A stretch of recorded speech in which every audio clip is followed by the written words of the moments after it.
স্বপ্ন পূরণ হচ্ছে শিবপ্রসাদের। শিবপ্রসাদ নন্দিতার আগামী ছবিতে এবার দেখা যাবে মিঠুন চক্রবর্তীকে। স্ক্রিপ্ট শুনে কি বললেন মিঠুন চক্রবর্তী? আপনাদের সবাইকে স্বাগত সিনে গসিপে। টলিউডে প্রায় সব পরিচালকেরই স্বপ্ন থাকে মিঠুনের সঙ্গে কাজ করার। এবার সেই স্বপ্নই পূরণ হচ্ছে পরিচালক শিবপ্রসাদ মুখোপাধ্যায় আর নন্দিতা রায়। এই জুটির সঙ্গেই কাজ করবেন আগামী দিনে অভিনেতা মিঠুন চক্রবর্তী। মঙ্গলবার চূড়ান্ত হওয়ার পর সুখবর ভাগ করলেন শিবপ্রসাদ তার সামাজিক মাধ্যমের পাতায়। মিঠুন চক্রবর্তীর সঙ্গে ছবি পোস্ট করে উচ্ছ্বাস প্রকাশ করেন শিবপ্রসাদ। তিনি বলেন, হ্যাঁ, ফাইনালি আমরা কাজ করছি একসঙ্গে, আমি আর নন্দিতাদির সঙ্গে মিঠুন চক্রবর্তী। প্রত্যেক মানুষেরই কিছু স্বপ্ন থাকে, সেগুলি খুব ছোটবেলা থেকে মনের মধ্যে নিঃশব্দে বাসা বেঁধে থাকে। আমার তেমনই একটা স্বপ্ন ছিল কোনো একদিন মিঠুন চক্রবর্তীর সঙ্গে কাজ করব। বড় হয়েছি তাকে পর্দায় দেখে। অগ্নিপথ, ডিস্কো ডান্সার, দো আনজানে, ডান্স আরও কত ছবি। আবার বাংলা সিনেমা তার অসামান্য সব কাজ আমাদের বারবার মনে করিয়ে দিয়েছে একজন অভিনেতার কোনো ভাষা হয় না, কোনো সীমা হয় না। তার অভিনয়, তার ব্যক্তিত্ব, তার পর্দা জুড়ে থাকা সব মিলিয়ে ছোটবেলা থেকেই তিনি আমার কাছে শুধু একজন তারকা নন, এক অদ্ভুত বিস্ময়।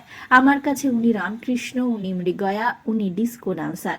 সময়ের সঙ্গে আমাদের পরিচয় হয়েছে, দুজনেই দুজনকে পেশাগতভাবে চিনেছি। একসঙ্গে কাজ করার ইচ্ছাটাও ছিল বহুদিনের, কিন্তু কিছু কিছু অপেক্ষা বোধহয় ঠিক গল্পটার জন্যই থেকে যায়। যেদিন ওনার সাথে দেখা করে গল্পটা শোনালাম, বুকের ভিতর কোথাও সেই ছোটবেলার আমিটা বোধহয় তখনও চুপ করে বসেছিল। গল্প বলার শেষ হতেই মিঠুনদা হ্যান্ডশেক করে বললেন, ফাটিয়ে দিয়েছিস, এ তো আমার জীবনের গল্প। তার আগে যখন উনি আমেরিকায়, আমি ফোনে নিজের পরিচয় দিয়ে একটা ভয়েস নোট পাঠিয়েছিলাম। উনি শুনে কল ব্যাক করে বললেন, শিবু, নিজেকে শিবপ্রসাদ বলে এত বড় ফিরিস্তি দিচ্ছিস কেন? বসে আছি তো কাজ করব বলে।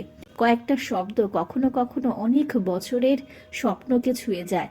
সেই মুহূর্তটা আমার কাছে ঠিক তেমনই। আর কয়েকটা দিনের অপেক্ষা, তারপর বহুদিনের স্বপ্ন বাস্তব হবে। আজ সবকিছু ফাইনাল হলো। সবচেয়ে বড় কথা, দাদা ভালো আছেন। 2027 মিঠুন চক্রবর্তী ও উইন্ডোজ প্রোডাকশন হাউস 25 বছর পূর্তির অন্যতম নিবেদন। আগামী বছর নন্দিতাদি ও আমার পরবর্তী সিনেমা মিঠুন চক্রবর্তীর সঙ্গে। উল্লেখিত, কিছুদিন আগে মিঠুন চক্রবর্তীর অপারেশন হয়েছে, বাড়ি ফিরে গেছেন অভিনেতা। আপাতত তিনি অনেকটাই সুস্থ। এবার খুব শীঘ্রই শিবপ্রসাদের সঙ্গে তার ছবিতে শুটিং শুরু করবেন। এই ছবি নিয়ে আপনারা কতটা এক্সাইটেড জানাতে ভুলবেন না। আমরা হলাম সিনে গসিপ। জুড়ে থাকুন আমাদের সঙ্গে, সাবস্ক্রাইব করুন আমাদের এই ইউটিউব চ্যানেলটি।